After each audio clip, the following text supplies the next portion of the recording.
Hello दोस्तों, कैसे हैं आप लोग। तो दोस्तों, जैसा कि आप सब लोग जानते हैं कि अब गेट 2024 एग्ज़ाम का बहुत ही कम समय रह गया है। तो आज मैं आप लोगों के साथ एक बहुत ही इम्पोर्टेंट पॉइंट को डिस्कस करने जा रहा हूं कि लास्ट मंथ में हमें प्रिपरेशन के साथ साथ किन क्वेश्चंस को प्रैक्टिस करना है या ज़्यादा फोकस करना है।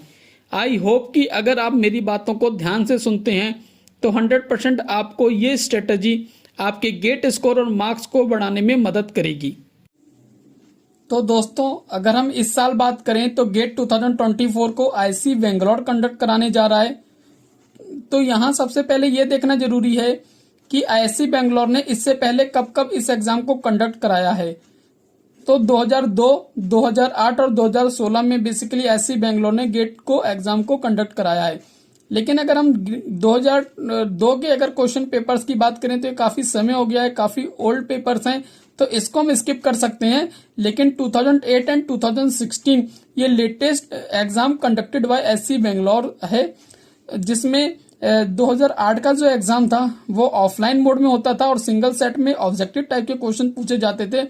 लेकिन जो 2016 का एग्जाम है ये ऑनलाइन मोड में हुआ था और इसमें एनएटी टाइप के क्वेश्चन, ऑब्जेक्टिव टाइप के क्वेश्चन, सभी तरीके के क्वेश्चन पूछे गए थे। और खास बात इसमें यह था कि ये एक से ज्यादा सेट में एग्जाम हुआ था। जैसे कि इलेक्ट्रिकल की बात करें, इलेक्ट्रॉनिक्स की बात करें या मैकेनिकल में बात करें तो ये मल्टीपल सेट्स में एग्जाम हुआ था। तो यहाँ से हमें ज्यादा से ज्यादा क्वेश्चंस यहाँ से मिल सकते हैं जो कि आईआईसी बेंगलोर के द्वारा फ्रेम किए गए थे। नेक्स्ट अगर हम देखें दोस्तों तो गेट 2016 ये सबसे इम्पोर्टेंट क्वेश्चन पेपर्स हैं गेट 2024 के हर एक एस्पिरेंट्स के लिए। और यहाँ पर एक से ज्यादा सेट में जिन सब्जेक्ट में पेपर्स में ये एग्जाम कंडक्ट हुआ था तो उनके लिए ये एक काफी अच्छा आइडिया लगेगा एनालिसिस करने के लिए। साथ साथ दोस्तों, कई बार ऐसा होता है कि एक से ज्यादा पेपर में कई बार सब्जेक्ट्स कॉमन होते हैं, तो अगर हमारे पास टाइम है तो हम दूसरे पेपर्स में भी अगर हमारे सब्जेक्ट के क्वेश्चंस पूछे जाते हैं तो हम उन पेपर्स को भी रेफर कर सकते हैं। जैसे इलेक्ट्रॉनिक्स के बच्चे अगर टाइम है तो वो इलेक्ट्रिकल और इंस्ट्रूमेंटेशन के क्वेश्चंस को भी रेफर कर सकते हैं। इसके बाद अगर हम दोस्तों देखें तो गेट 2008 में, तो गेट 2008 में भी ऐसी बेंगलोर ने ही क्वेश्चन पेपर को कंडक्ट कराया था, गेट पेपर को। और यहां से भी हम क्वेश्चंस को प्रैक्टिस बेसिकली कर सकते हैं। हालांकि गेट 2008 के टाइम पे ये ऑफलाइन मोड में पेपर होता था, ऑब्जेक्टिव टाइप के क्वेश्चन पूछे जाते थे, लेकिन फिर भी हमें एक आइडिया मिल सकता है कि आईआईसी बेंगलोर का बेसिकली मेन फोकसिंग एरिया क्या रहता है। जैसे कि अगर हम देखें कि आईआईसी बेंगलोर जो है वीएलएसआई के लिए बहुत ज्यादा पॉपुलर है।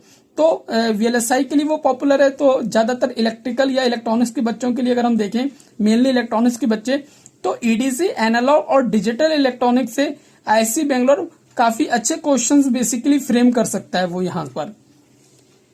दोस्तों, इसके साथ हमें लास्ट 3 ईयर के क्वेश्चंस पेपर को भी काफी अच्छे से प्रैक्टिस करना है, क्योंकि वहां से हमें एक लेटेस्ट पैटर्न और एक लेटेस्ट ट्रेंड का पता चलता है कि लास्ट 3 ईयर में किस तरीके के क्वेश्चंस ज्यादा पूछे जा रहे हैं।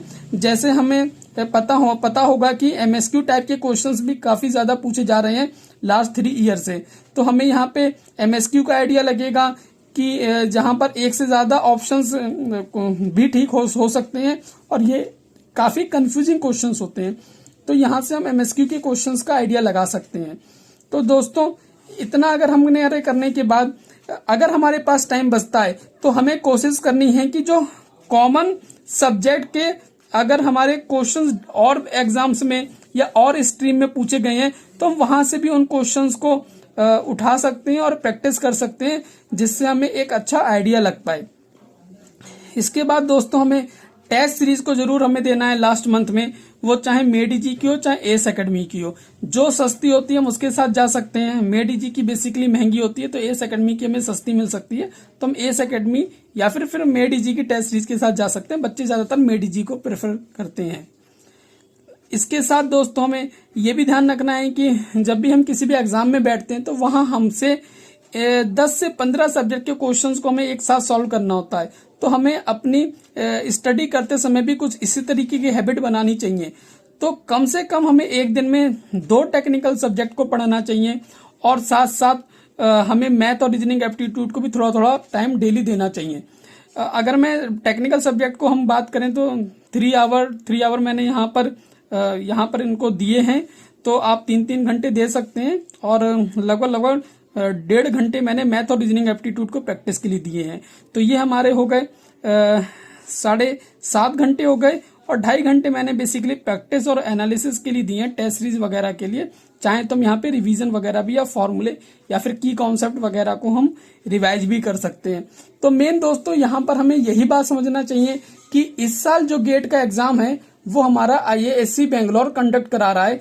तो इससे पहले IISc बेंगलोर ने जब भी गेट एग्जाम को कंडक्ट कराया है, उन पेपर्स को हमें बेंचमार्क की तरह यूज करना है और उन क्वेश्चंस को हमें ज्यादा से ज्यादा अच्छी तरीके से सॉल्व करना है, जिससे हम कॉन्सेप्ट को ब्रेक कर सकें और हम एक आइडिया लगा सकें कि भाई IIT के प्रोफेसर किस तरीके के क्वेश्चंस को फ्रेम करते हैं।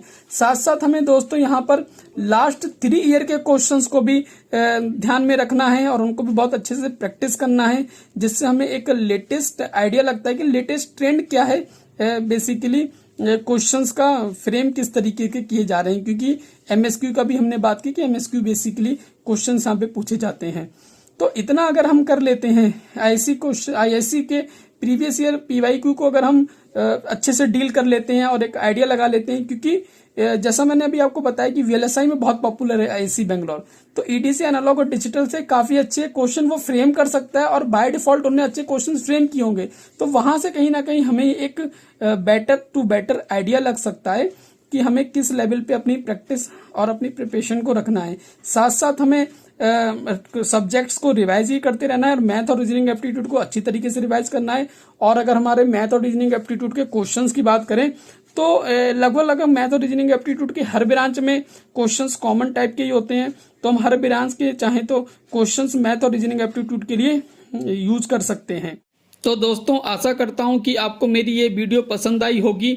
मैं आगे भी गेट और other engineering exam related video आप लोगों के लिए लाता रहूँगा। प्लीज़ चैनल को सब्सक्राइब करें और मेरे टेलीग्राम चैनल को भी ज्वाइन करें, जिसका लिंक मैंने डिस्क्रिप्शन बॉक्स में दिया है। Thank you so much.